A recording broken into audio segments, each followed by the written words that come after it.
नमस्कार साथियों, आप देख रहे हैं यूपी मीडिया। आइए जानते हैं उत्तर प्रदेश की दिन भर की ताजा और बड़ी खबरें। आज की पहली खबर, सीएम योगी ने 4 लाख छात्रों के खाते में भेजी स्कॉलरशिप। सीएम योगी आदित्यनाथ ने 4 लाख छात्रों के खाते में स्कॉलरशिप भेज दी है। सीएम योगी ने छात्रवृत्ति वितरण समारोह में करीब 4 लाख विद्यार्थियों के खाते में 89 करोड़ 96 लाख रुपए की धनराशि भेजी। इस मौके पर उन्होंने कहा, विद्यार्थियों को छात्रवृत्ति और शुल्क प्रतिपूर्ति समय से मिल सके, इसीलिए इस कार्यक्रम का आयोजन किया गया है। सीएम योगी ने कहा कि यह एक शुरुआत मात्र है, इससे भी बड़ी संख्या छात्र छात्राओं की है जिनको यह छात्रवृत्ति बिना किसी हस्तक्षेप के मिलनी है।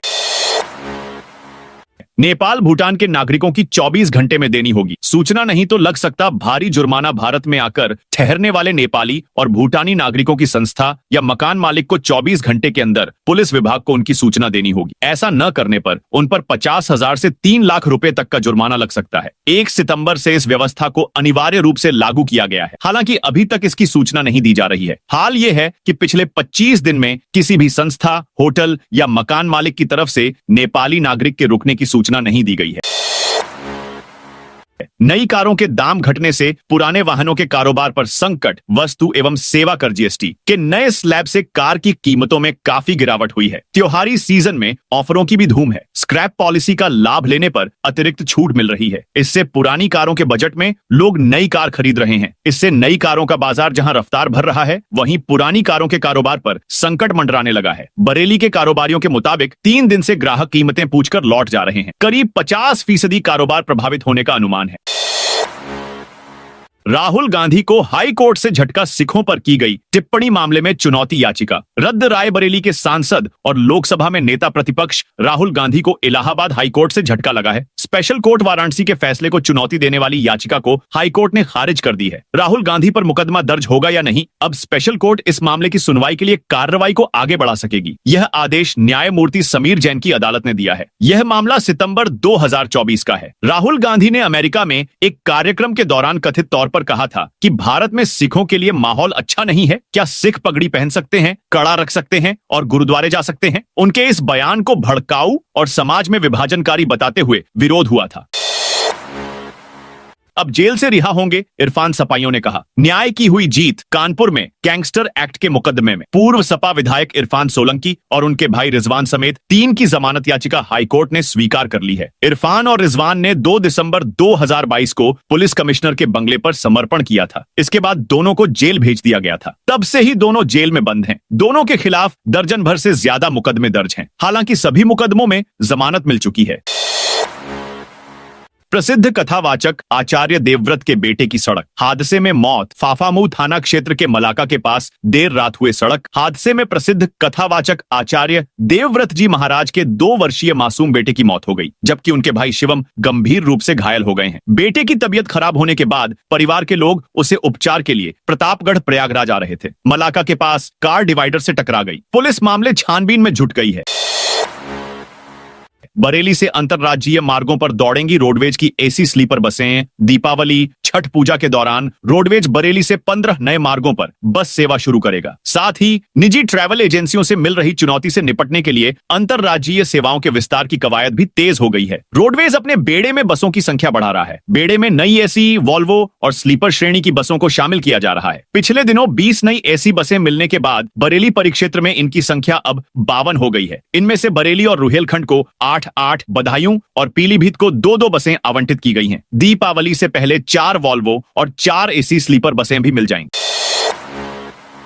आईआईटी बीएचयू ने बनाई सुपर बैटरी। आईआईटी बीएचयू में एक ऐसी सुपर बैटरी की खोज हुई है जो कि स्वच्छ ऊर्जा, सौर, पवन आदि की भंडारण क्षमता को 3 गुना ज्यादा तक बढ़ा सकती है। वहीं इसका आकार घर की इन्वर्टर बैटरी से 3 गुना कम होगा। देश में पहली बार सिरामिक इंजीनियरिंग विभाग में potassium hydroxide double ion battery का प्रोटोटाइप तैयार करने में सफलता मिली है। वैज्ञानिकों का दावा है कि घर घर में बन रही सोलर बिजली से ग्रिड पर बढ़ते अतिरिक्त भार और कम होती भंडारण क्षमता की राष्ट्रीय चिंता भी दूर हो सकेगी। यह रिसर्च अंतरराष्ट्रीय जर्नल ऑफ पावर सोर्सेज में प्रकाशित हो चुका है। इस तकनीक का एक पेटेंट भी फाइल कर दिया गया है।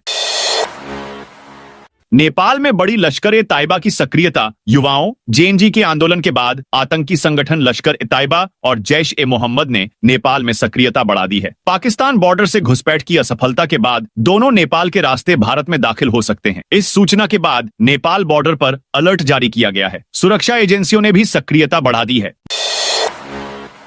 मौलाना तौकीर अपने ऐलान पर कायम कहा, नमाज के बाद डीएम को देंगे। झापन बरेली में आई लव मोहम्मद मामले में इत्तेहाद ए मिल्लत काउंसिल के प्रमुख मौलाना तौकीर रजा खां अपने ऐलान पर कायम हैं। उन्होंने शुक्रवार सुबह एक वीडियो जारी कर कहा कि मीडिया जो खबरें चल रही हैं वह सरासर गलत हैं। पुलिस प्रशासन के साथ कुछ मुखबिरों ने मिलकर साजिश रचकर यह काम किया है। मौलाना ने कहा कि उन्होंने जो ऐलान किया था उसके मुताबिक अमल किया जाएगा। जुमे की नमाज 9 महल्ला मस्जिद में पढ़ेंगे। उसके बाद बहुत ही जिम्मेदारी और अमन के साथ हम अपनी तकलीफों और परेशानियों के लिए डीएम के जरिए राष्ट्रपति को झापन देना चाहते हैं। इसमें किसी प्रकार की कोई दिक्कत नहीं है। सहारनपुर में जुमे की नमाज के बाद लहराया आई लव मोहम्मद का पोस्टर। महानगर में जुमे की नमाज के दौरान एक युवक ने आई लव मोहम्मद के नाम का पोस्टर लहराया। इसके बाद पुलिस ने तुरंत उसे पकड़ लिया। काफी जद्दोजहद के बाद उसे पोस्टर छीन लिया और अपने साथ ले गई। महानगर की जामा मस्जिद में शुक्रवार दोपहर 1 बजे नमाज शुरू हुई। नमाज अदा होने के बाद नमाजी अपने अपने घर की ओर जाने लगे। तभी उनमें से एक व्यक्ति ने अपनी जेब में से आई लव मोहम्मद लिखा पोस्टर निकालकर लहराना शुरू कर दिया।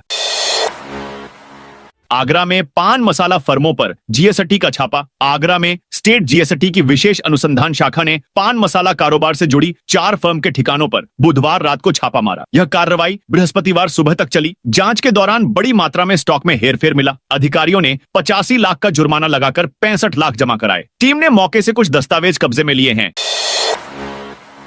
यूपी में नई पहल, निवेशकों को घर बैठे मिलेगी एनओसी। देश में पहली बार यूपी में निवेशकों को घर बैठे एनओसी देने का पायलट प्रोजेक्ट शुरू किया गया है। केंद्रीय टीम की सलाह पर इन्वेस्ट यूपी को यह जिम्मेदारी दी गई है। शुरुआत लखनऊ, कानपुर, नोएडा, ग्रेटर नोएडा, ईडा और गोरखपुर में एनओसी के इंतजार में अटके करीब 700 निवेश से होगी। इसके लिए 28 रिलेशनशिप मैनेजरों की नियुक्ति की गई है जो प्रत्येक निवेशक के पास जाएंगे और उनसे फाइल लेकर विभागों से एनओसी दिलाएंगे। इस कवायद से 3 महीने में लगभग 20,000 करोड़ के निवेश जमीन पर उतरने की उम्मीद है। आज होगी कैबिनेट की बैठक। नगर निकायों में 3000 पदों पर भर्ती के तय होंगे। मानक मुख्यमंत्री योगी आदित्यनाथ की अध्यक्षता में शुक्रवार को कैबिनेट की बैठक होगी। इसमें 1 दर्जन से अधिक प्रस्तावों पर मुहर लगने की उम्मीद है। निकायों में कैडर पुनर्गठन के बाद बड़े 3000 से अधिक पदों पर भर्ती के लिए मानक तय करने संबंधी प्रस्तावों पर मुहर लगने की संभावना है। बैठक के बाद सीएम मंत्री समूह की भी बैठक करेंगे। नगर विकास विभाग ने कैडर पुनर्गठन किया था। इसमें निकायों में केंद्रीय सेवा के पदों की संख्या 3085 से बढ़कर करीब 6600 की गई है। इन पदों को भरने के लिए नीति नहीं तय हो पाई थी। खाद के लिए कानपुर सागर हाईवे पर जाम लगाए किसानों पर पुलिस ने भांजी लाठियां। महोबा जिले में खाद को लेकर मारामारी मची है। बृहस्पतिवार को साधन सहकारी समिति कबरई द्वितीय में सुबह से खाद के लिए कतारों में लगे किसानों ने जमकर हंगामा काटा। खाद वितरण शुरू न किए जाने पर आक्रोशित किसानों ने समिति के बाहर कानपुर सागर हाईवे पर जाम लगा दी। सूचना पर पहुंची पुलिस ने जाम लगाए लोगों पर जमकर लाठियां भांजी। इससे भीड़ तितर बितर हो गई। बाद में पहुंचे एसडीएम की मौजूदगी में किसानों की लाइन लगवाकर खाद का वितरण शुरू कराया गया। तब किसान शांत हुए। 1000 रुपए में अयोध्या और नैमिषारण्य की यात्रा। उत्तर प्रदेश राज्य पर्यटन विकास निगम विश्व पर्यटन दिवस पर लखनऊ से नैमिषारण्य और अयोध्या के लिए एक दिवसीय गाइड टूर की शुरुआत करेगा। वरिष्ठ नागरिकों के लिए 1000 रुपए में टूर पैकेज उपलब्ध कराए गए हैं। पर्यटन व संस्कृति मंत्री जयवीर सिंह ने बताया कि श्रद्धालुओं और पर्यटकों को सुरक्षित, सुविधाजनक और रियायती दरों पर अच्छा यात्रा अनुभव मिलेगा। नैमिषारण्य के लिए यह यात्रा हर शुक्रवार, रविवार और सोमवार सुबह 8 बजे लखनऊ से शुरू होगी। विज्ञापन यूपी के सरकारी विभागों में स्नातकोत्तर और अनुभवी ग्रेजुएट्स के लिए भर्ती उत्तर प्रदेश सरकार ने राज्य के विभिन्न विभागों में भर्ती की घोषणा की है। इन भर्तियों में क्षेत्रीय अभिलेख अधिकारी, शोध अधिकारी, सिस्टम एनालिस्ट, कार्यपालक अधिकारी, यूनानी आयुष प्राध्यापक, आयुर्वेद प्रोफेसर और सहायक, भू भौतिकीविद, रसायनज्ञ शामिल हैं। भर्ती प्रक्रिया के तहत प्रत्येक पद के लिए शैक्षणिक योग्यता, अनुभव और आयु सीमा निर्धारित की गई है। उम्मीदवारों को हिंदी भाषा का ज्ञान अनिवार्य है, जबकि प्रादेशिक सेना या राष्ट्रीय कैडेट कोर में अनुभव रखने वालों को चयन में प्राथमिकता दी जाएगी। मेरठ जेल पहुंचे सांसद चंद्रशेखर राष्ट्रीय महासचिव से मिले। दादरी प्रकरण में जेल में बंद आजाद समाज पार्टी के राष्ट्रीय महासचिव रविंद्र भाटी समेत 22 लोगों से मिलने आसपा के राष्ट्रीय अध्यक्ष व नगीना सांसद चंद्रशेखर बृहस्पतिवार को मेरठ जेल पहुंचे। जेल में पार्टी पदाधिकारी अन्य लोगों से मुलाकात के बाद सांसद चंद्रशेखर ने कहा कि 7 दिनों में यदि मुकदमे वापस कर जेल गए लोगों की रिहाई नहीं हुई तो देश भर में आंदोलन किया जाएगा।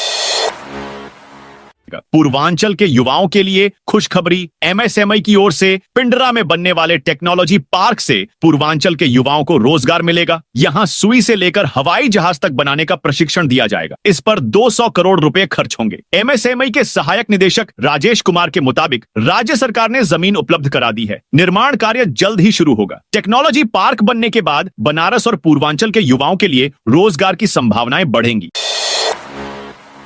बस्ती में झंडे, देवरिया में पोस्टर को लेकर विवाद। उत्तर प्रदेश के बस्ती में दुर्गा पूजा पंडाल के रास्ते और पुलिया की रेलिंग पर लगे झंडे को हटाए जाने और देवरिया के एक हॉस्टल में आयोजित डांडिया के कार्यक्रम में एक पोस्टर को लेकर विवाद हो गया है। बस्ती में गुरुवार को आधी रात के बाद अराजक तत्वों ने एक बाइक को आग के हवाले कर दिया। आग की सूचना पर पुलिस बल संग ही फायर ब्रिगेड की टीम मौके पर पहुंच गई और आग पर काबू पाया। दो समुदायों के बीच तनाव को बढ़ता देखकर गांव में पुलिस बल के साथ ही पीएसी भी तैनात कर दी गई है। गांव में सन्नाटा पसरा हुआ है। नवरात्रि और ड्रोन की अफवाहों को लेकर श्रावस्ती पुलिस अलर्ट। श्रावस्ती में नवरात्रि पर्व और ड्रोन संबंधी अफवाहों के मद्देनजर पुलिस ने सुरक्षा व्यवस्था कड़ी कर दी है। एसपी राहुल भाटी के निर्देश पर ऑपरेशन नाकाबंदी शुरू किया गया है। वहीं जिले भर में सघन चेकिंग अभियान और गश्त जारी है। वहीं क्षेत्राधिकारी नगर भिनगा सतीश कुमार शर्मा और क्षेत्राधिकारी इकोना भरत पासवान की देखरेख में यह अभियान चलाया जा रहा है। जनपद के प्रमुख मार्गों और अंतर जनपदीय सीमाओं पर बैरियर लगाए गए हैं। पिकेट ड्यूटी पर तैनात पुलिस बल सघन चेकिंग कर रहा है। संभल सांसद वर्ग की आतंकवादियों से रिश्तेदारी। संभल में श्रीकल की पीठाधीश्वर आचार्य प्रमोद कृष्णम ने जगत गुरु रामभद्राचार्य पर टिप्पणी करने वाले सांसद चंद्रशेखर रावण पर पलटवार किया। कहा, जिनके नाम के आगे रावण है उनसे संतों के सम्मान की अपेक्षा करना गलत है। बिहार में उठ रहे वोट चोरी के मुद्दे पर आचार्य प्रमोद कृष्णम ने कहा कि जिन्होंने इस देश की संप्रदा को लूटने का काम किया, जिन्होंने इस देश की संप्रदा को 60 साल से ज्यादा चोरी किया, जिन्होंने देश की संप्रदा चोरी की है, वह आज वोट चोरी का मुद्दा उठा रहे हैं। वोट चोरी का मुद्दा नहीं है। मुद्दा यह है कि देश को 60 साल किसने लूटा है। बिहार चुनाव के सह प्रभारी बनाए गए डिप्टी सीएम केशव उत्तर प्रदेश के उप मुख्यमंत्री केशव प्रसाद मौर्य को होने वाले बिहार विधानसभा के चुनाव का सह प्रभारी नियुक्त किया गया है। इस प्रयागराज में भाजपाइयों ने उन्हें बधाई दी। महापौर गणेश केसरवानी एवं महानगर अध्यक्ष संजय गुप्ता ने कहा कि केशव प्रसाद मौर्य को बिहार विधानसभा के चुनाव में भारतीय जनता पार्टी और उसके सहयोगी दल के प्रचंड बहुमत के साथ जीत होगी। तो दोस्तों, यह थी आज यूपी के सभी जिलों की खबरें। आप इस वीडियो को कौन से जिले से देख रहे हैं, उस जिले का नाम बताइए